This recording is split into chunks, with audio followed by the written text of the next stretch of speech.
Hello, my name is Sophie and welcome back to my channel. I disappeared off the face of the earth for a minute there. I honestly can't even really explain to you why. I think I just got overwhelmed by the concept of editing and filming and doing anything. If you've been watching my weekly vlogs, or you've watched the ones that I did get around to uploading, I spoke briefly about how I was kind of starting a new avenue of my career where I was looking at dance teaching. So I was doing a lot of shadowing, and I had my first experience of teaching classes completely by myself the other week, and there was a lot of preparation and work that went into that. So I've been super busy with that, but also the weather has been super intermittent in the UK, but recently it's been super duper warm. And what I've come to realize recently is that my body does not cope well in warm weather, whether it's an anxiety thing, an autism overstimulation thing, I honestly don't know, but it feels like I shut down in this weather and my body actively rejects being warm.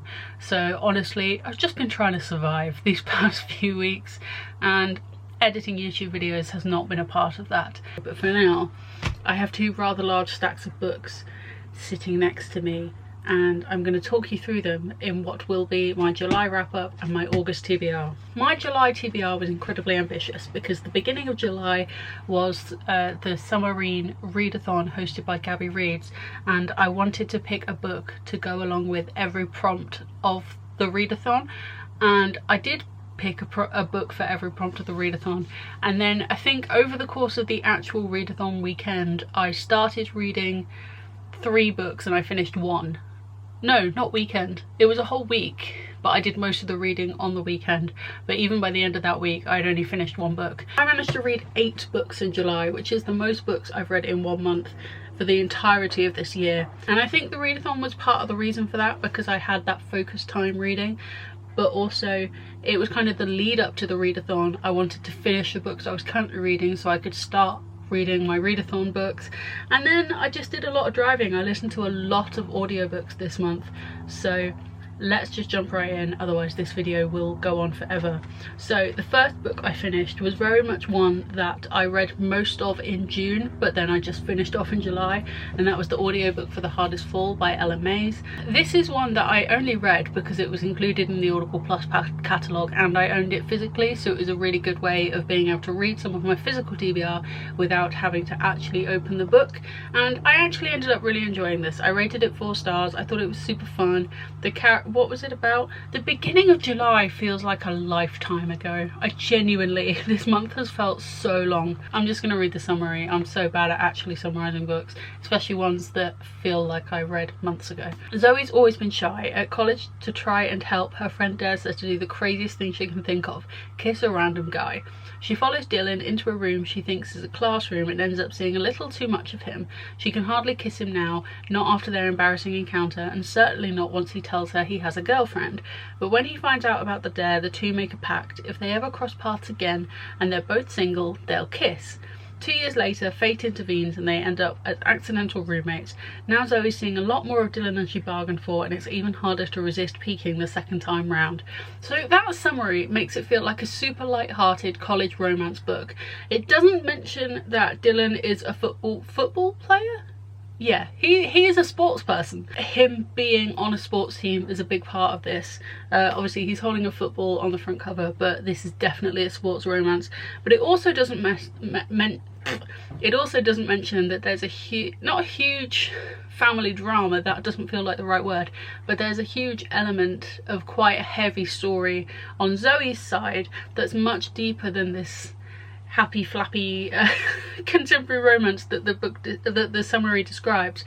And I think that took me by surprise a little bit, but I really enjoyed it. It made the book feel a lot deeper than that kind of surface level enjoyment you get from a happy flappy contemporary romance. You know, I've said before, I love me a 3-star easy cheesy romance, and that's what I was expecting from this. So then to be hit with harder topics and really engaging characters just made it all so much more immersive than I was expecting it to be, and I really enjoyed it. It was a 4-star read. The audiobook performances were really good, and this made my driving very enjoyable at the beginning of the month. Really enjoyed it. 4 stars. The next book I finished reading was actually my June book club book, and I started reading this on the 1st of June, but for some reason that I think was a combination of the physical formatting and the subject matter, this book felt very dense, so it took me over a month to finish reading it, and that was A Sense of Freedom by Jimmy Boyle. This is so far the first and only non-fiction book I've read this year.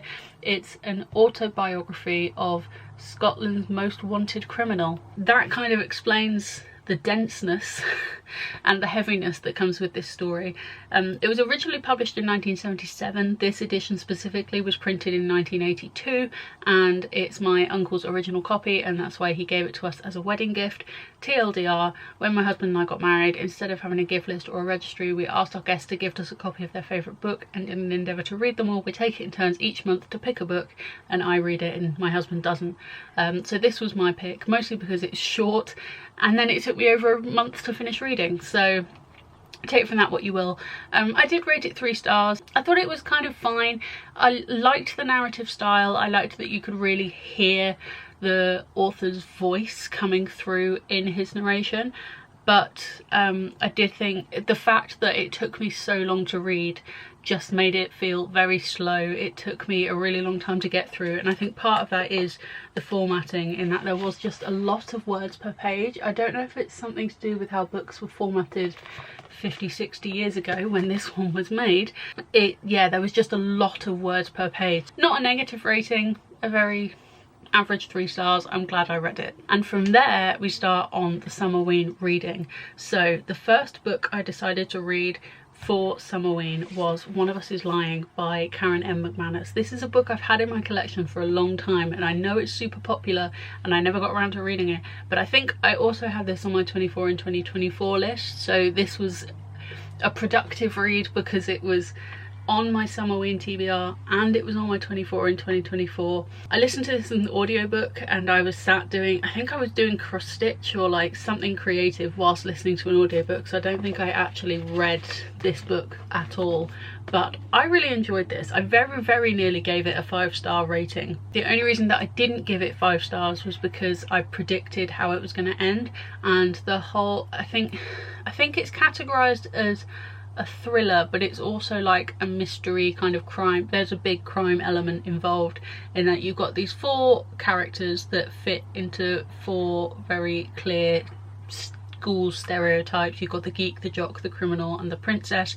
and they and one other student are in detention, and only 4 of them come out alive. The finger is pointed in all 4 directions at some point or another, and I had an inkling of how it was going to end, and then I was mostly right, and that was like, oh, okay. I was hoping it was going to have some big clever twist, but actually it ended exactly how I thought it was going to end. But I did find the 4 narrative voices of the 4 characters really individual. I think with a story like this it can get very easy to be like, wait, who am I listening to, who's speaking now, what's going on, and to keep track of that many points of view. But it was really well done in that each character was very individual, and whilst they were put into these stereotypes, they weren't actually that stereotypical. They were given more depth as characters. The audiobook was really good as well. It was a full cast audiobook, so there was 4 narrators for each of the 4 characters.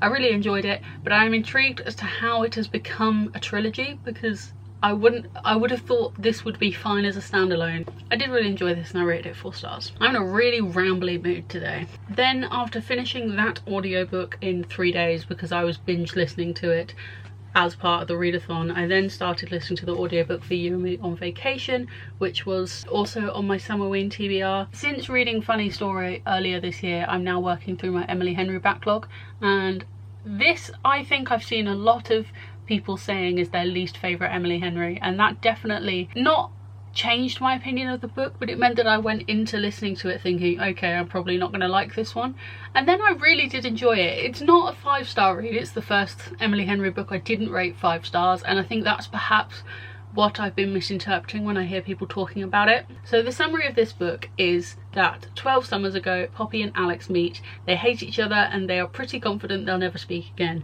11 summers ago, they're forced to share a ride home from college, and by the end of it, a pact is formed. Every year, 1 vacation together. I don't think that's the case, but whatever.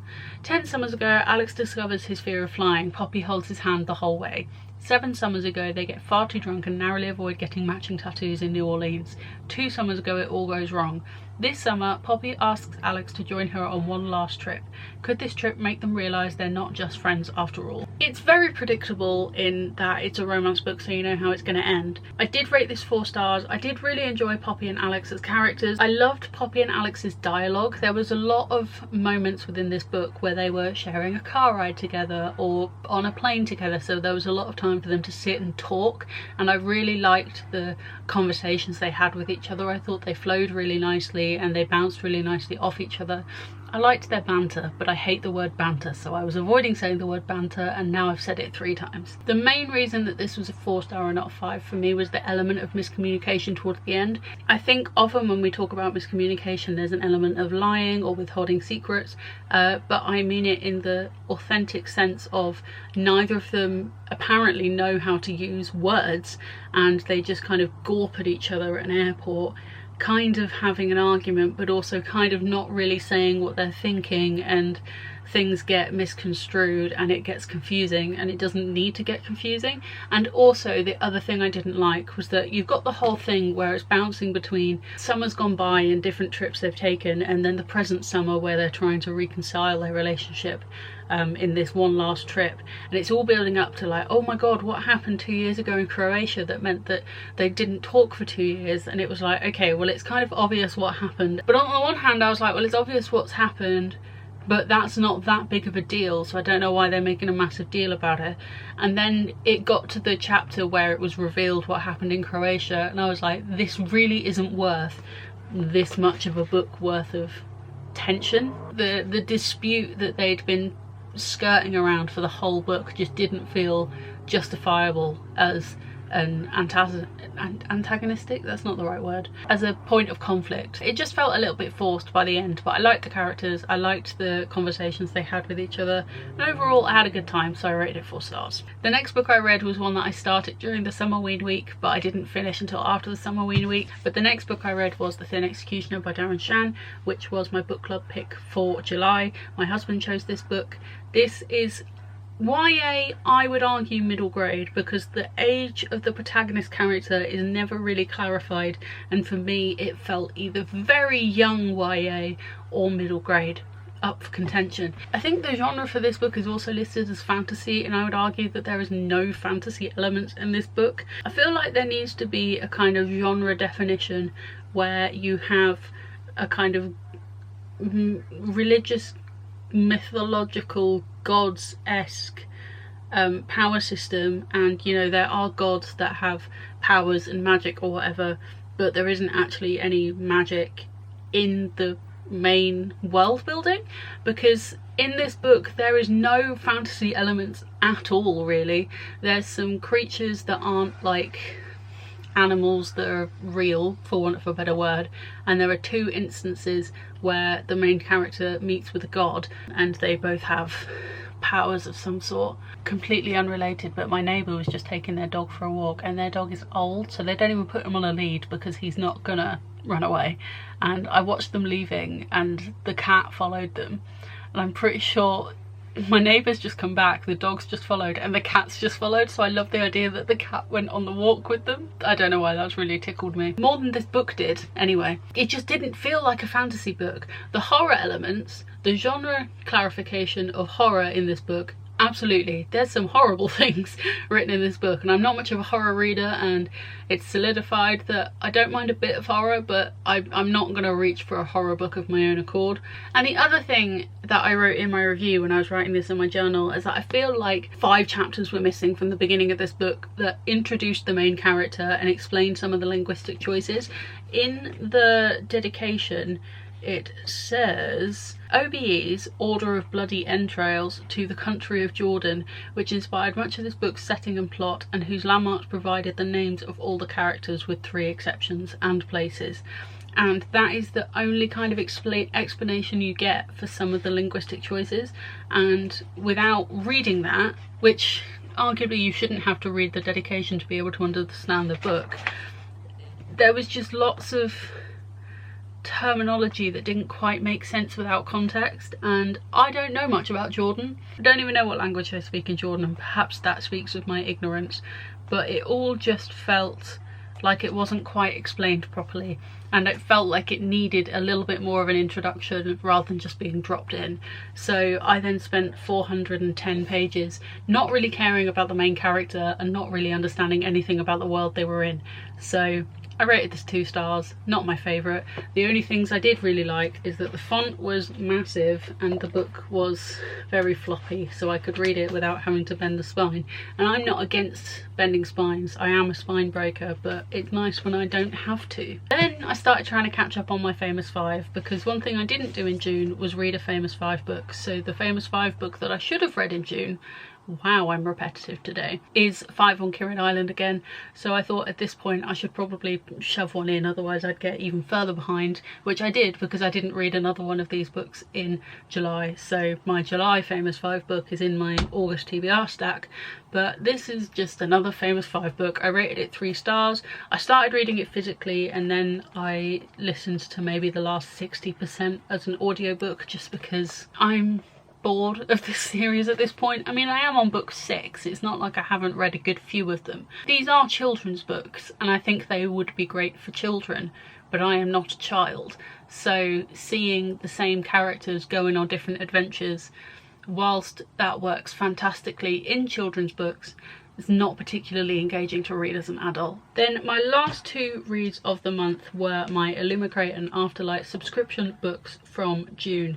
Because those subscription boxes don't get delivered until the end of the month, I put them on the following month's TBR. The June Illumicrate book on my July TBR was Of Jade and Dragons by Amber Chen.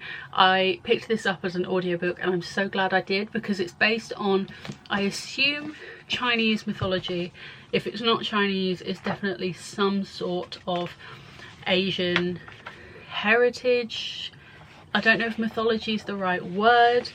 This is another one that is categorized as fantasy but has no fantasy element in it. Also, the only dragons involved was a dragon design on a jade stone, and there was a metallic robot-esque dragon, but no actual dragons. There wasn't any kind of magic system. The location settings I got a bit overwhelmed by, because there was 9 clans and realms and 9 islands and 8 something. There was lots of locations and I had no idea how they were related to each other. But I think the main thing about this book is that arguably it's quite forgettable, because I read this a couple of weeks ago now and most of the details have gone. I keep getting it confused with To Gaze Upon Wicked Gods, which I actively disliked, and I have to remind myself that I didn't actively dislike this book. I just don't really remember that much about it. It was too long. It definitely didn't need to be that long. It was really dragged out, and it's the start of a series, and a way that I described it to my husband while I was reading it was that things were introduced too early and then took too long to be resolved. And at that point where I was having that conversation with him, I assumed that they weren't going to get resolved until later books, but then they all got resolved in this book and I have no idea what the rest of the series is going to be about. It's definitely historical in the technology aspects, but then the whole point is that the main character goes to an engineers guild. Let me read the summary and see if I can make any of my remaining thoughts cohesive. 18-year-old Ah-Hui Ying dreams of becoming a world-class engineer like her father, but after his unexpected murder, a heartbroken Ying is determined to discover why anyone would threaten a man who ultimately chose a quiet life over fame and fortune. Left with only a journal of her father's engineering secrets and a jade pendant snatched from the assassin, Ying follows the trail to the capital and the prestigious Engineers Guild, a place that harbours her father's hidden past. Disguised as her brother, Ying manages to infiltrate the male-only apprenticeship trial with the help of an unlikely ally, Goya Yi Yang, the nation's taciturn 8th prince. With her father's renown placing a target firmly on her back, Ying must stay one step ahead of her fellow competitors and jealous guild masters, and the killer still hunting for her father's journal. Complicating everything is her increasingly tangled relationship with the prince, who has mysterious plans of his own. The secrets hidden within the guild can be as deadly as the weapons they build, and with her life and the country's future at stake, Ying doesn't know who to trust, and can she avenge her father if it means going against everything he stood for? One thing I will say is that the audiobook definitely really helped in my listening of this, because so much of it is kind of rooted in some form of Asian history. I'm sorry, I don't know what country. A lot of the names and the towns and the places are definitely words that I would have mispronounced if I was reading them in my own internal accent.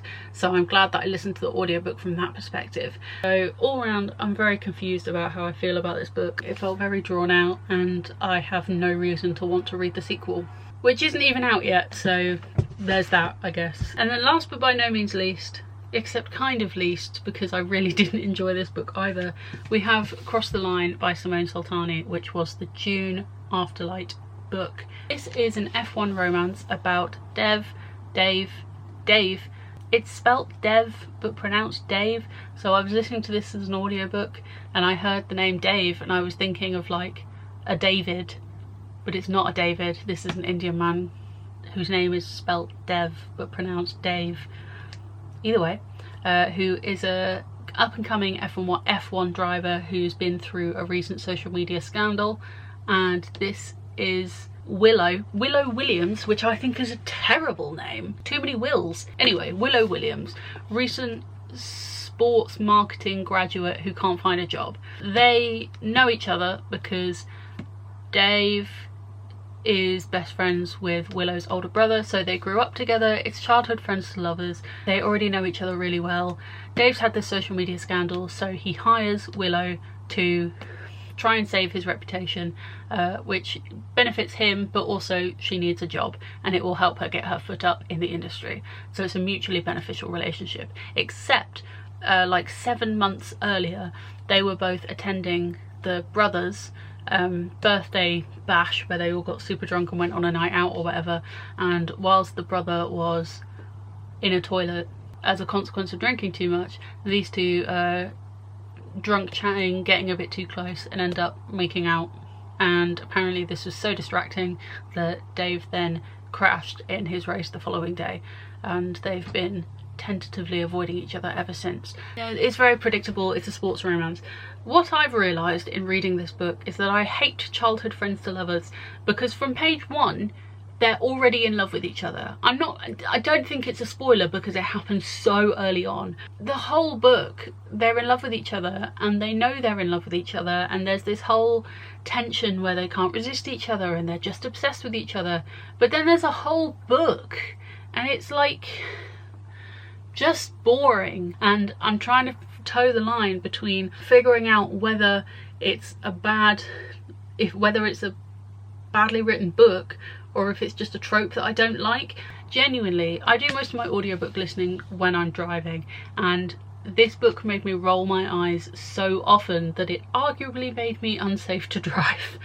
I was just constantly rolling my eyes. It was so stereotypical. I rated it 2 stars just because I don't think it's a badly written book. I think it's just a trope that I hate, but I hated the trope. I don't think it was well executed. I thought it was a really boring romance. Not the best way to end the month, but that was the 8th book I read in July. Those are the 8 books I read in July. And I've already been yapping, so I'm going to try and pick up the pace a little bit with my August TBR. Here we have another 8 books, except my TBR is 9 books long because my Illumicrate book hasn't arrived yet. It's due to arrive this weekend, so when that arrives that will be included in this TBR.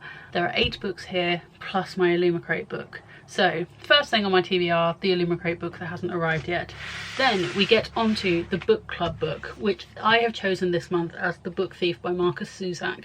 Originally I was putting this off just because it's quite long. I've heard so much about this book. I have watched the film.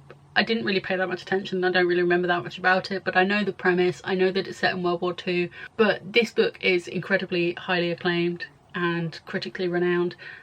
I don't know, I might have mixed up those phrases, but it's a very, very popular book. I thought it was about time that I actually read The Book Thief. Then, as a subsidiary of the Wedding Book Club, as I've mentioned before, I'm trying to read this box set of the famous 5 books that we got as a wedding gift. I've been trying to read one a month, so the one that I should have read last month was 5 Go Off to Camp, book 7, but I didn't get around to it, so it's rolled over to this TBR.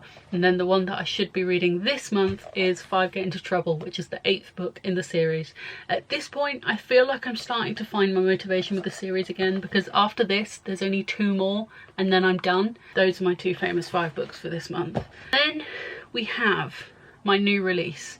I haven't explained this very well. With my TBRs, I call it a functional TBR because I don't make my TBR in the way that I see a lot of other people making them, in that they just pick books from their physical TBR. Sometimes they use prompts, sometimes they use a TBR jar, but they just pick a collection of books that they would like to read over the course of the month. Whereas I have categories, basically. So I have my book club book and the famous 5 series reading, but I also have, if I've got any new releases pre-ordered, I want to read those. I have my Illumicrate book, my Afterlight book, and then I try to read 2 books from my 24 in 2024 list. Try being the operative word. This new release, I think, came out on the 1st of August, but was delivered to me a few days early, and that is The Mirror of Beasts by Alexandra Bracken, which is the second in what I think is a duology based on some sort of Arthurian legend, which is the follow-up to Silver in the Bone by Alexandra Bracken. I pre-ordered this because, as you can see, these covers are very different, so they redesigned the covers for the sequel. And if you sent a form saying, with proof that you'd pre-ordered Mirror of the Beasts, they will send you a dust jacket of a matching cover for Silver in the Bone.